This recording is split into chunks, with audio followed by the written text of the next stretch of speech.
সুপ্রিয় দর্শক, আসসালামু আলাইকুম। রিফা রান্নার রেসিপি থেকে সবাইকে স্বাগতম। আজ আমি আপনাদের মাঝে শেয়ার করব আটা আর পেঁয়াজ দিয়ে খুবই মজাদার একটি পিঠা রেসিপি। এই পিঠাটি খাওয়ার জন্য কিন্তু কোনো রকম ডাল, সবজি বা ডিমের প্রয়োজন হবে না। এই পিঠাটা কিন্তু এমনিই খাওয়া যাবে। আর আপনারা চাইলে কিন্তু ব্রেকফাস্টে অথবা ডিনারেও খেতে পারেন। আশা করছি আমার আজকের এই রেসিপিটিও আপনাদের কাছে অনেক ভালো লাগবে। রেসিপি ভালো লাগলে ভিডিওতে অবশ্যই একটি লাইক দিয়ে শেয়ার করার অনুরোধ রইল। আর রেসিপিটি কেমন হয়েছে তা আমাকে কমেন্টে লিখে জানাবেন। আমার চ্যানেলটি এখনো সাবস্ক্রাইব করে না থাকলে চ্যানেলটি সাবস্ক্রাইব করার অনুরোধ রইল। তাহলে আর কথা না বাড়িয়ে চলুন মূল রেসিপিটি একবার দেখে নেই। আজকের এই রেসিপিটি বানানোর জন্য আমি প্রথমে নিয়েছি ১ কাপ পরিমাণে আটা। আমি এখানে রেসিপিটি কিন্তু খুব বেশি বানাবো না, অল্প করে বানাবো। আর দিয়ে দিচ্ছি সামান্য পরিমাণে লবণ। লবণটাকে আমি আটার সাথে একটু মিশিয়ে নিচ্ছি। এখন এর মাঝে দিয়ে দিচ্ছি নরমাল পানি। আমি পানিটাকে একবারে দিব না। প্রথমে কিছুটা পানি দিয়ে এগুলোকে মাখিয়ে নিব। তারপরে যদি পানিটা আরো লাগে তাহলে পরে দিয়ে দিব। যেকোনো আটার ডো বানানোর সময় পানিটা কিন্তু একবারে দিতে যাবেন না। পানিটা একবারে দিলে দেখা যাবে পানিটা কিন্তু কমও হতে পারে অথবা বেশিও হতে পারে। তাই অবশ্যই চেষ্টা করবেন এভাবে একটু একটু করে পানি দিয়ে ডোটাকে বানিয়ে নেওয়ার, তাহলে কিন্তু ডোটা পারফেক্ট হবে। আমি ২ থেকে ৩ বার পানি দিয়ে ডোটাকে বানিয়ে নিয়েছি। আর দেখতে পাচ্ছেন ডোটা কিন্তু খুব বেশি নরম হয়নি, আবার কিন্তু খুব শক্তও হয়নি। আমরা রেগুলার যে রুটি বানাই সেরকম একটি ডো বানিয়ে নিয়েছি। এখন এটাকে সাইডে রেখে দিচ্ছি। এখানে আমি আরেকটি বাটি নিয়েছি আর নিয়েছি ১ কাপ পরিমাণে পেঁয়াজ কুচি। আর দিয়ে দিচ্ছি ২ টেবিল চামচ পরিমাণে সুজি। এখন এর মধ্যে দিয়ে দিচ্ছি স্বাদ মতো লবণ, দিয়ে দিচ্ছি ১ চা চামচ লাল মরিচের গুঁড়া, আর দিয়ে দিচ্ছি সামান্য পরিমাণে হলুদের গুঁড়া, দিয়ে দিচ্ছি ১/২ চা চামচ ধনিয়া গুঁড়া। আপনারা চাইলে এখানে কিন্তু আদা রসুনের বাটাটাও দিতে পারেন। আমি আদা রসুনের বাটাটা দিচ্ছি না। আদা রসুন ছাড়াই আমি এটাকে বানিয়ে নিচ্ছি। এগুলোকে ভালোভাবে মাখিয়ে নিয়েছি আর পেস্টটা দেখতে পাচ্ছেন একটু নরম হয়ে এসেছে। আর যে ডোটা বানিয়ে আমি সাইডে রেখে দিচ্ছিলাম সেটা কিন্তু আবারও নিয়ে নিয়েছি। আর নিয়ে এটাকে আবারও ১ মিনিটের মতো এভাবে হাত দিয়ে মথে নিব। এখন কিছুটা পরিমাণের ডো আমি হাতে নিয়ে নিচ্ছি আর হাত দিয়ে চেপে, চেপে একটু গোল করে নিচ্ছি। এই ডোটা কিন্তু খুব বেশি বড় নিব না। আমি এখানে যত বড় রুটি বানাবো তত বড় করে কিন্তু নিয়ে নিচ্ছি। এবার একটি ফিরের উপরে দিয়ে হাত দিয়ে চেপে একটু বড় করে নিচ্ছি আর কিছুটা পরিমাণে শুকনো আটা দিয়ে দিচ্ছি। এবার একটি রুটি বেলা দিয়ে এটাকে বড় সাইজের একটু রুটি বেলে নিব। দেখতে পাচ্ছেন আমি কিন্তু অনেকটা বড় করে রুটিটা বেলে নিয়েছি।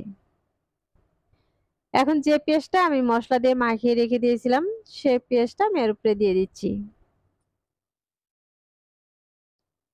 দেখতে পাচ্ছেন আমি কতটুকু পেঁয়াজ দিয়েছি আর পেঁয়াজটা কিন্তু চতুর্দিকে খুব সুন্দর করে ছড়িয়ে নিয়েছি।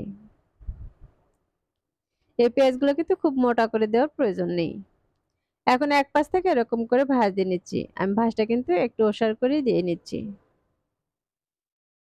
আমার ভাঁজ দিয়ে নেওয়া হয়ে গেছে। এখন একটি চাকু দিয়ে আমি মাছ বরাবর এরকম করে কেটে নিচ্ছি।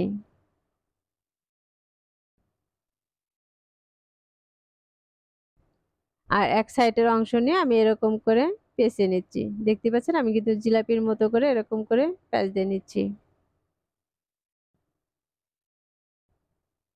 আর এরপরে কিছুটা পরিমাণে আবারও শুকনো আটা ছড়িয়ে দিচ্ছি। দিয়ে এটাকে রুটি বেলে নিব। এই রুটিটা কিন্তু খুব বেশি পাতলা বানাবো না, আবার কিন্তু খুব বেশি মোটাও বানাবো না।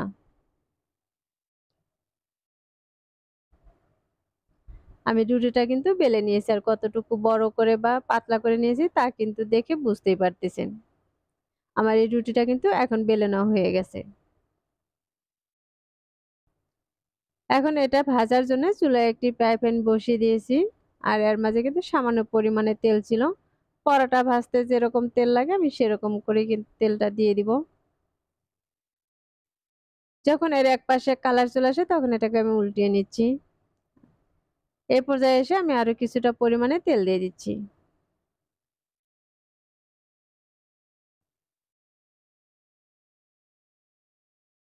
আপনারা চাইলে কিন্তু তেল ছাড়াও এই রুটিটা বানিয়ে খেতে পারেন। কিন্তু তেল দিলে দেখা যায় খেতে কিন্তু আরো বেশি ভালো লাগে। তেল দিয়ে আমি দুপাশে কিন্তু খুব সুন্দর কালার করে ভেজে নিচ্ছি। আমার এই পর্যায়ে এটা ভাজা হয়ে গেছে আর ভাজার পর দেখে কিন্তু বুঝতেই পারতেছেন মাশাআল্লাহ এটা কিন্তু খুবই লোভনীয় হয়েছে। আর এই একইভাবে কিন্তু সবগুলো ভেজে আমি উঠিয়ে নিচ্ছি।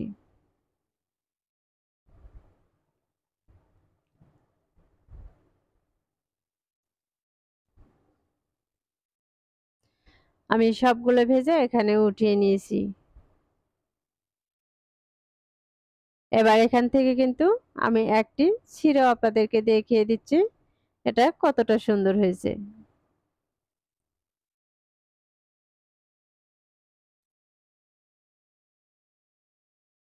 এই পিঠাটা কিন্তু আমি মাত্র চুলা থেকে নামিয়ে নিয়েছি আর এটা কিন্তু অনেকটাই গরম রয়েছে।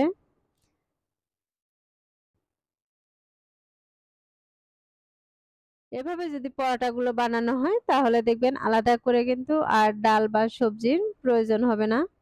এভাবে শুধু রুটি বানিয়ে নিলেই কিন্তু খেতে পারবেন। তাহলে দর্শক আশা করছি আমার আজকের এই রেসিপিটিও আপনাদের কাছে খুবই ভালো লেগেছে আর সহজও লেগেছে। রেসিপিটি ভালো লাগলে ভিডিওতে অবশ্যই একটি লাইক দিয়ে শেয়ার করার অনুরোধ রইল। আর রেসিপিটি বাসায় অবশ্যই একবার ট্রাই করবেন। আর আপনাদের কাছে এই পরোটাটি কেমন লেগেছে তা আমাকে কমেন্টে লিখে জানাবেন। আমার চ্যানেলটি এখনো সাবস্ক্রাইব করে না থাকলে চ্যানেলটি সাবস্ক্রাইব করে পাশে থাকা বেল আইকনটি অন করে রাখবেন। তাহলে আমার প্রতিদিনের নতুন নতুন রেসিপিগুলো সবার আগে আপনার কাছে পৌঁছে যাবে। তাহলে আর কথা না বাড়িয়ে আজকের মতো এখানেই বিদায় নিচ্ছি। সবাই ভালো থাকবেন, সুস্থ থাকবেন আর আমার নিয়মিত রেসিপির সাথেই থাকবেন। আল্লাহ হাফেজ।